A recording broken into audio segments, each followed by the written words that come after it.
भोले जी और माता पार्वती जी के कमल चरणों में गोर छुके गोर लागतानी हमार प्रणाम स्वीकार होखे। माँ जगदम्बा भवानी के कमल चरणों में गोर छुके गोर लागतानी हमार प्रणाम स्वीकार होखे।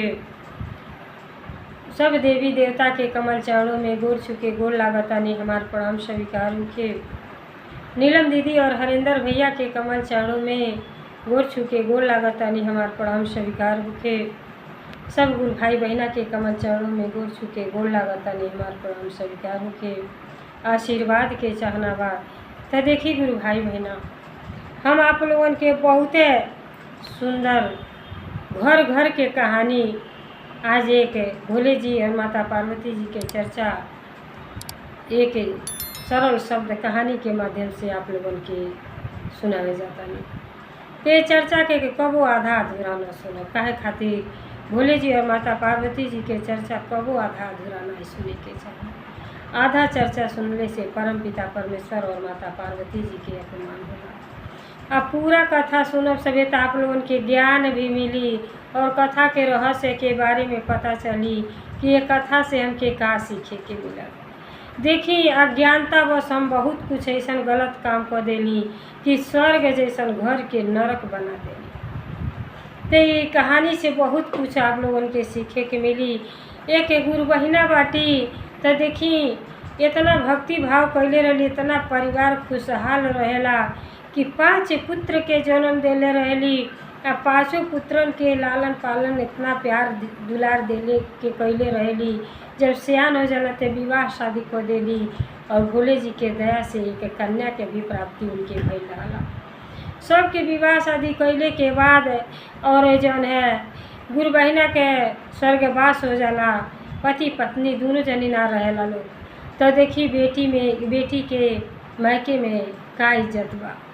बेचारी जब कुछ समय बीत जाला, जबले माई बाप रहेला तबले तो बहुते प्यार दुलार मिलेला, लेकिन जब माई बाप मर जाला तो फोने से तो सब केहू हाल चाल ले लेला। लेकिन अइले पर देखी वो बेटी के घर में आके अब घंटों इंतजार कैले बाड़ी तो केहू पानी तक नहीं खे वो बेटी के पूछले। तो लेकिन देखी अगर जेकरे ज्ञान बा तो ज्ञान से देखी भोले जी के ऐसा दया भाव भइल बा कि लास्ट में कैसे लोग के परिवार पर चमत्कार भइल बा। तो बेटी के कैसे नैहर में जगह मिलेल बा, जब पूरा कथा सुनब तबे आप लोगन के आनंद आई। ऐसा कोनो भौजाई के ना करे के चाहिए। यही से कहल जाला कि भजन कीर्तन से जरूर जुटी कि नंदा के घर ननद, भौजी के घर भौजी, जौन है सब के ही कहानी बा। अगर हम अपने नंदा के साथ ऐसा करब तो हमारो दशा तो उहो होखे वाला बा। तो काहे ना हम अभी से सतर्क हो जाई।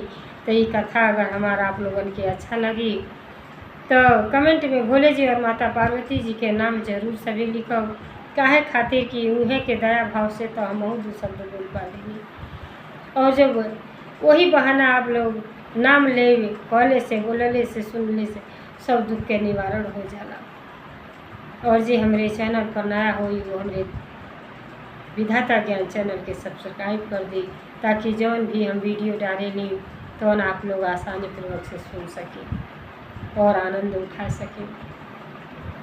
तो देखी एक गांव में एगो गुरु बहिना रहेली और गुरु भैया, उनके 5 पुत्र रहेन और 5 गो बहू रहेली और 1 तो बेटी रहेली जेकर विवाह शादी बड़ा संपन्न घरे कैले रहेली। तो देखी जब तक माई बाप रहना घर के रौनक कुछ और रहला, सब केहू बड़ा खुशहाल परिवार रहेला, बहुत आनंदमय से जीवन कटेला। लेकिन जब गुरु बहिना और गुरु भैया के मृत्यु हो जाला तो वही बेटी के नैहर में जौन है कहल जाला कि नैहर और गंगा कबो ना छूटेली। और बेटी जौन है जब माई बाप मर गए ना तो ओकरे बाद देखी 3-4 साल हो गए बेचारी के केहू ना बोलावल।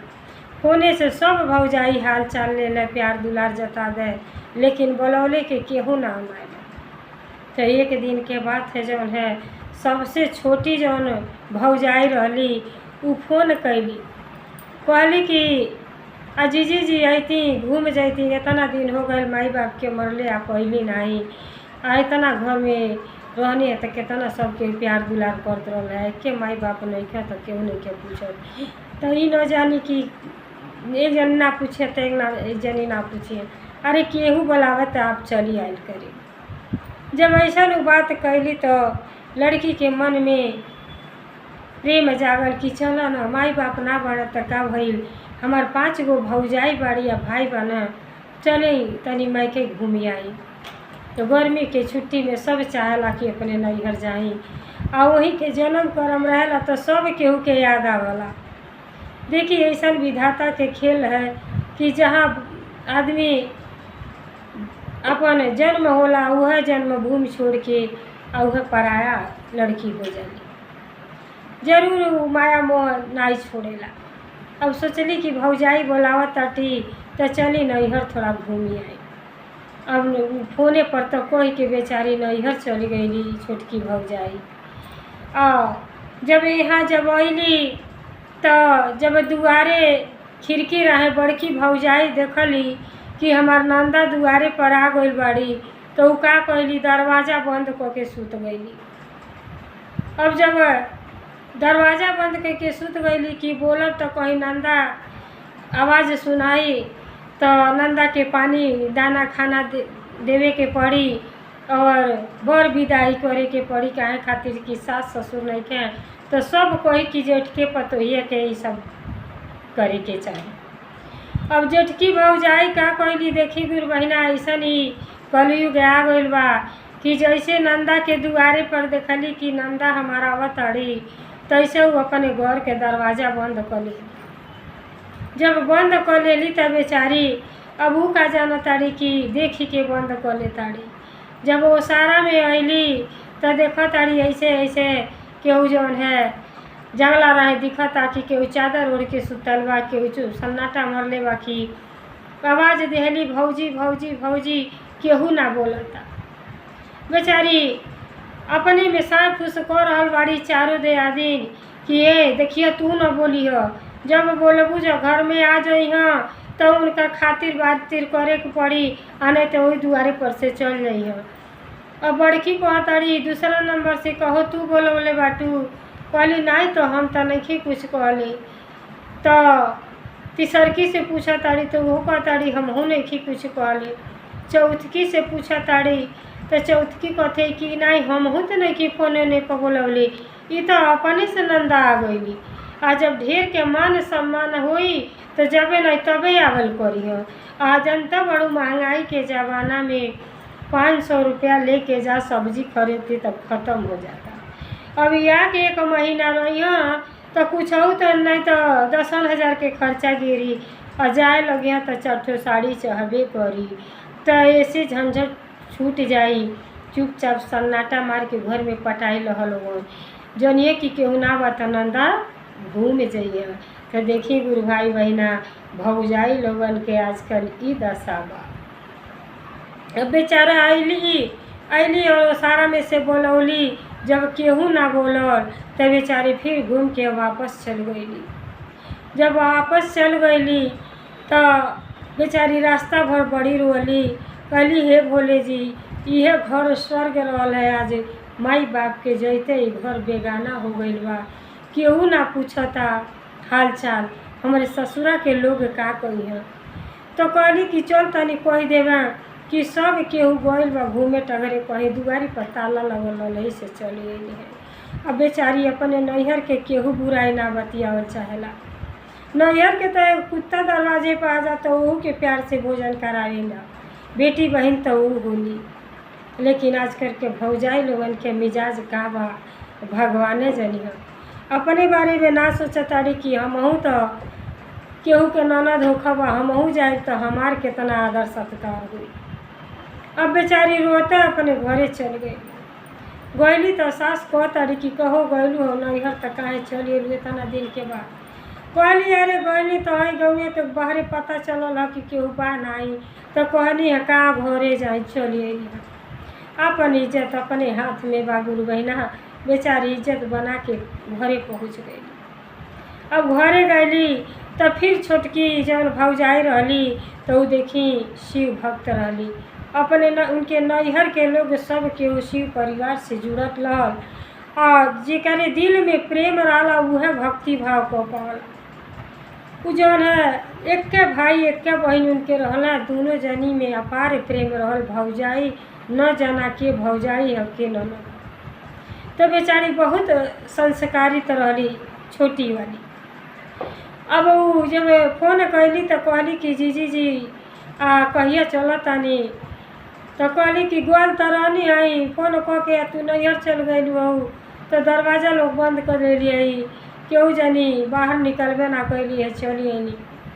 और छोटी बहू के बड़ा दुख भई कि देखो न ऐसन हमार जेठान लोग बाटी कि कम से कम इहो ना लोगन के लाज लगल है कि ससुरैतिन बेटी अपने ससुरा में गई हुई तो कितना बेचारी के अपमान सहे के पड़ल हुई। कहली कि देखी अब ऐसन गलती ना होई, हम जौन है चलतानी। अब सावन महीना आवता तो हम भोले जी के चर्चा मनले बानी, चर्चा कहाई तो देखी आप जरूर आई। आप 2 दिन के पहले आई तब भी हम चर्चा कहाई।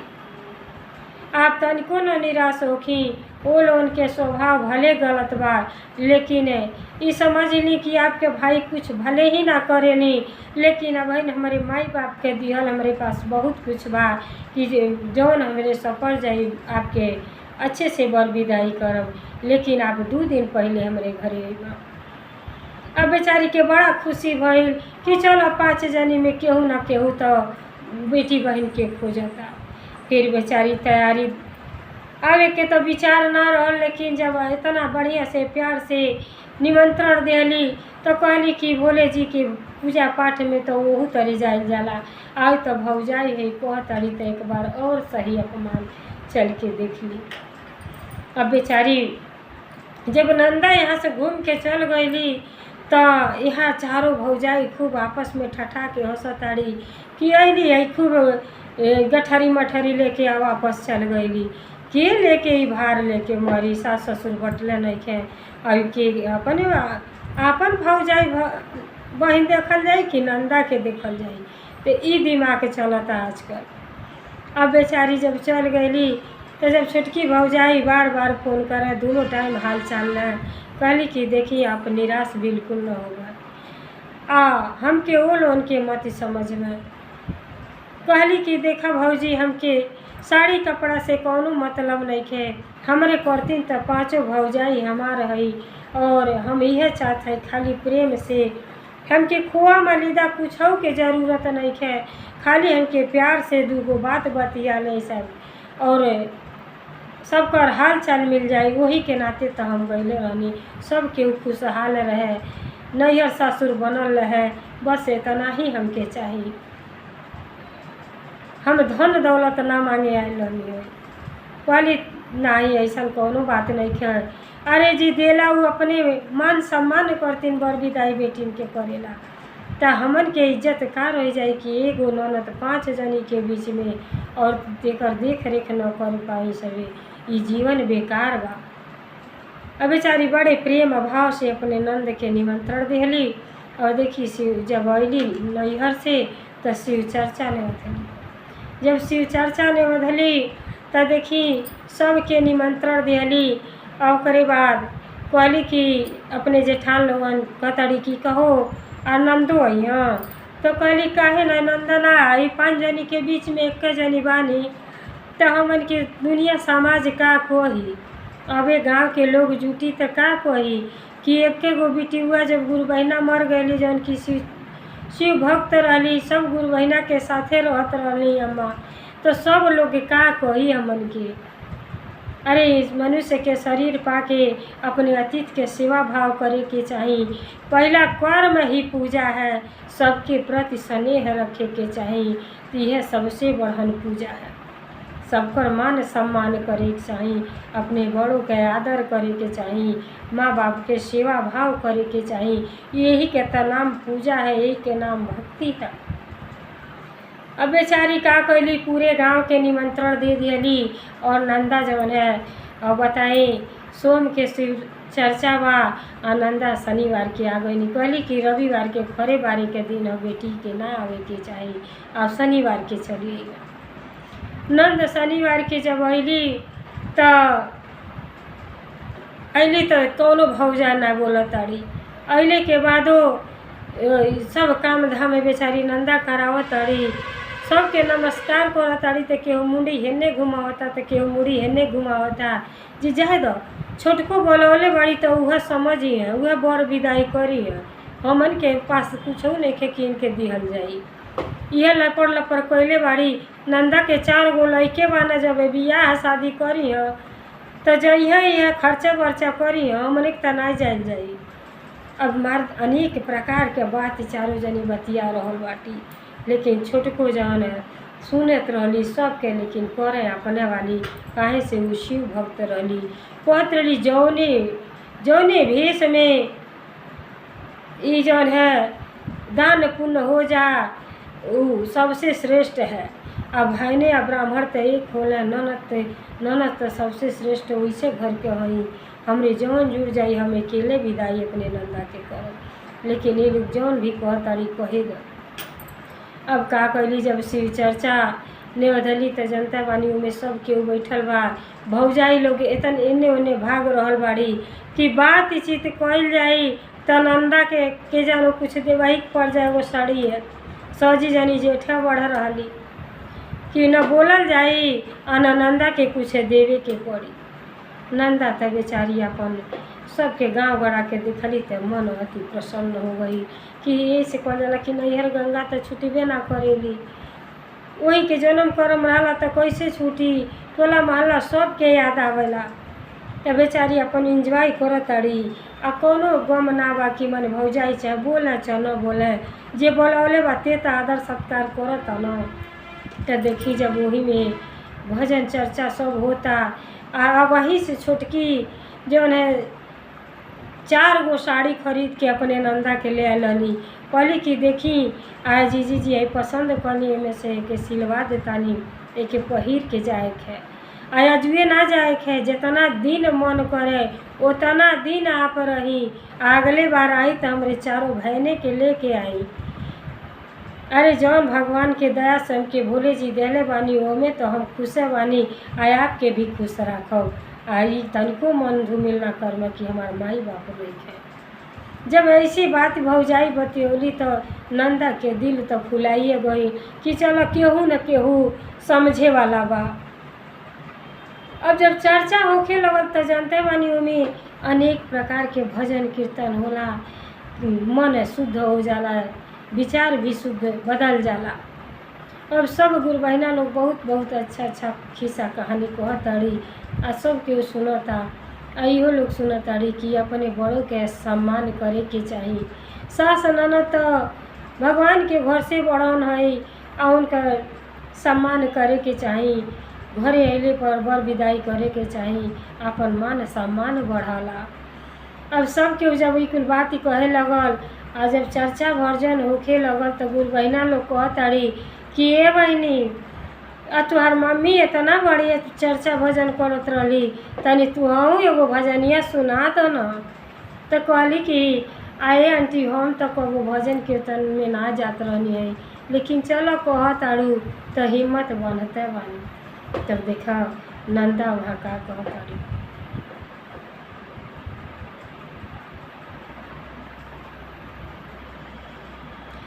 पाँच भौजाइया करे ननदिया कदरो न करेली भौजैया, कदरो न करेली भौजैया। 5 भौजैया करे ननदिया कदरो न करेली हो भौजैया, कदरो न करेली भौजैया। जबरे ननदिया ओसारवा में आइली बड़की भौजिया, केवाड़ी हानिली हाली बड़की भौजिया।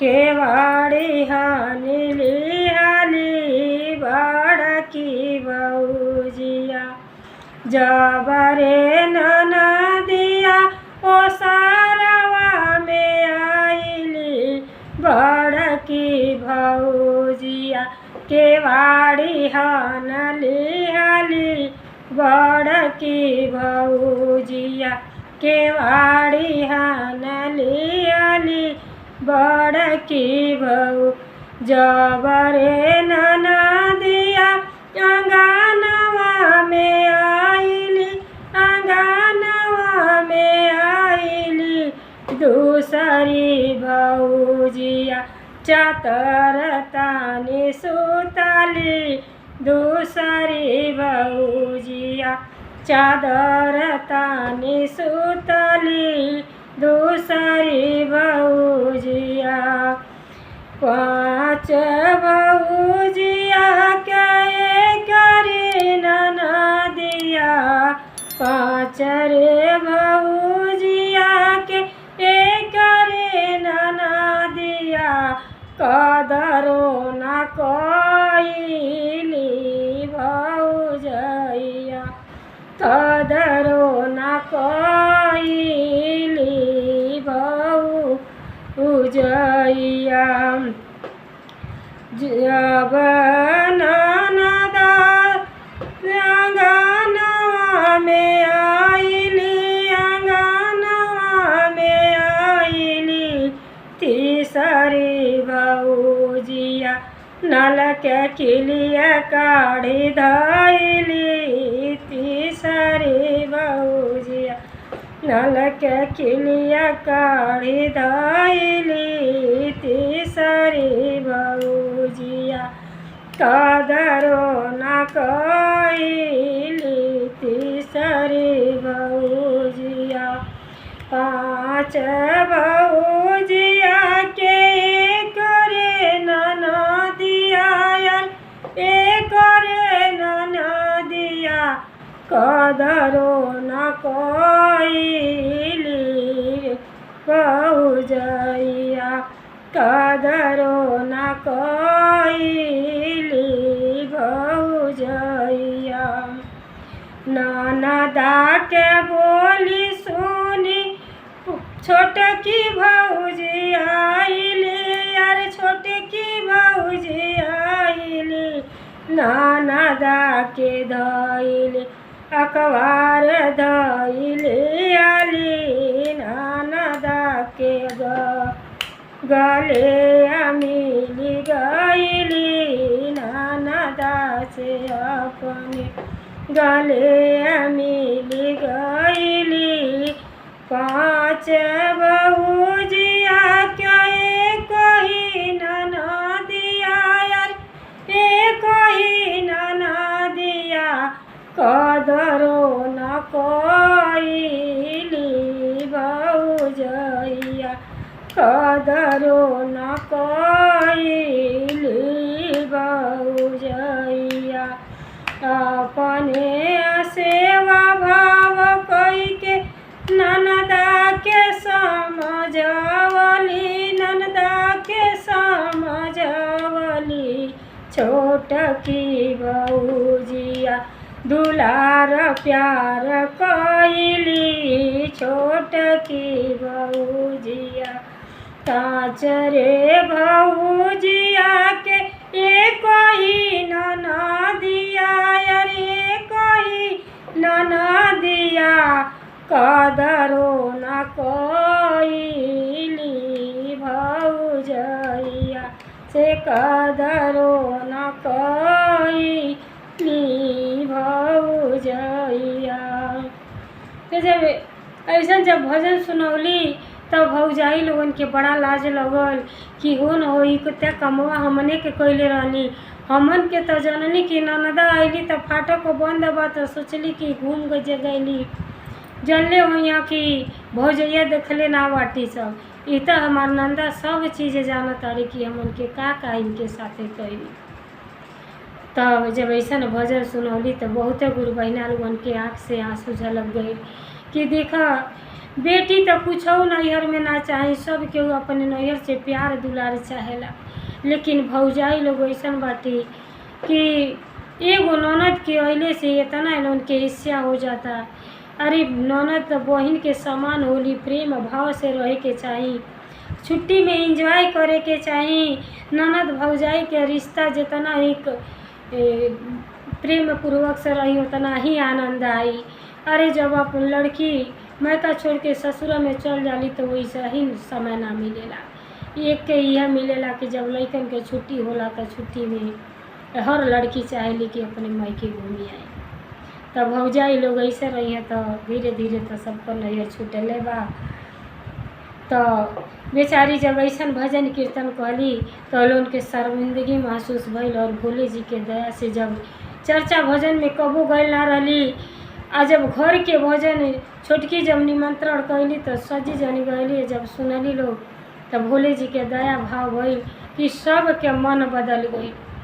जब सब के मन बदल गई तो अपने आप आके सजी जनी लोगो नंदा से अपने माफ़ी मांगी कि देखी हमन के श्रेष्ठ होके जब कहल जाला कि माई बाप जब मर जाला तो जेठ भाई भौजाई माई बाप के दर्जा निभावेला, लेकिन हमन के अज्ञानता बस बहुत आपके ऊपर अत्याचार कोई नहीं कि बेटी के दरवाजे से लौटा देनी सभी, लेकिन हमके माफ़ कर दी, ऐसा गलती कबू ना हुई। आई तो आज हमन के ज्ञान ही भोले जी गुरु जी के चर्चा में मिलल है कि ज्ञान जौन है, ज्ञान बहुत ज़रूरी है। तो जब चर्चा भजन में गईबे ना कोई समय तो ज्ञान कहाँ से आई, दया भाव कहाँ से आई। तो भोले जी के चर्चा में तो चर्चा पहले वाला चर्चा से हमके ज्ञान मिलला, दया से दया मिलेला, नमः शिवाय से प्रणाम मिलला, आशीर्वाद मिलला। तो जब वहाँ गईली लोग तो सब केहू के मन बदल गई। ओकरे बाद नंदा से प्रेम करे लगली। और जब देखो तारी कि छोट होके छोट देवरान होके इतना ज्ञान बा तो समझ गईली कि भक्ति में बहुते शक्ति बा, कि भक्ति भाव शुरुए से छोटकी करेली तो इनके अंदर बहुत अपार प्रेम बा। आ इनके मर्द तो बहुत कम कमाई करेला, हमन के तो मर्द सबसे ज़्यादा कमाने, लेकिन हमन के विचार कितना गलत बा। एक बेटी के देले से कबो कम ना होला। अरे दाना समझ के कम से कम अपने घर अतिथि आए हुए अतिथि के सेवा भाव करे के चाहिए। अब छोटकी के जितना ना रहल वो से बढ़ के साज उज के अपने नंदा के जब विदाई के तैयारी करे लगली कि देखाए लगली कि हई हई चीज़ हम भाई जौन बात हम देतानी। नंदा कहली कि हमके कुछो के ज़रूरत ना बा भौजी, हमके इतना आज प्यार दुलार मिलल कि माई बाप के याद भुला गई। बेटी तो नैहर से ये चाहे। तब जब चारों भौजाई अब अपने अपने लग से लोकाली ना देखी, अभी ना जाए के बाद अभी जितना दिन मन करे उतना दिन आप रही। अब एक बाद हमन के कुछ सेवा के अवसर दी। ओकरे बाद देखी तो वही दिन से लोग उनके मन बदल गए और सब भौजाई मिलके नंदा के इतना बढ़िया से विदाई कैली कि जब ससुरा में गईली तो सास ससुर बहुत सम्मान कैला, कहला माने के पड़ी कि हमरे पतोहे के जौन है नैहर कितना अच्छा। तो अपने मान सम्मान करती सब बेटी के बर विदाई अच्छा से करेला, ओकरे कौनो चीज़ के कमी ना रहेला, लेकिन उसे सम्मान बढ़ला। तो देखी गुरु भाई बहना चर्चा भजन से तो यह कुछ सीखे के मिलेला कि वैसे ने खरूस भौजाई लोग जौन की फाटक बंद कर देले रही, अब इतना प्रेम जाग गई। जे भोले जी के शरण में जाला ओके प्रेम ही प्रेम नजर आवेला। आ भोले जी प्रेम के भूखा है, प्रेम के नाम भक्ति है। तो जब दिल में प्रेम ना रही तो भक्ति भाव कहाँ से हुई। तो सबके मन बदल गए। अच्छे से लोग नंदा के सेवा सत्कार कर लोग और कहली नंदा कि हमरे 4 बेटा बाना, लेकिन हमके कुछ धन दौलत ना चाहिए भौजी, सिर्फ तो देह लेके ठड़ा हो जाइ हो तो समझब कि हमार भौजी लोग आ गई तो सारा संपत्ति आ गई बा। अब इतना लालची ननद ना होगी। भगवान के दया से हमारे घर में सब कुछ बा। तो देखिए नफरत प्यार में बदल गई तो भक्ति में बहुत शक्ति बा। तो आप लोग कथा के सुन के आनंद उठाई और अमल करी कि नंद के साथ कौन भौजाई ऐसा व्यवहार न करी कि बेचारी के दिल टूटे जा। अरे माई बाप तो केहू के जीवित ना रहे न जन्म भर, आज न है न दिन माई बाप के सबके पारा सबके जहाई के है, लेकिन जे बा ते के कम से कम प्यार दुलार से रखी और ओकर सम्मान करी, अपमान न करी। तो जैसे भोले जी के दया से वो उनके ज्ञान वही चर्चा में मिलल कि अपने घर परिवार के लोग बिखरने से बचा ली है लोग, और बेटी के अपन आदर भाव करे लगल। जौने घर में बेटी के सम्मान होला वो घर में लक्ष्मी के वास होला।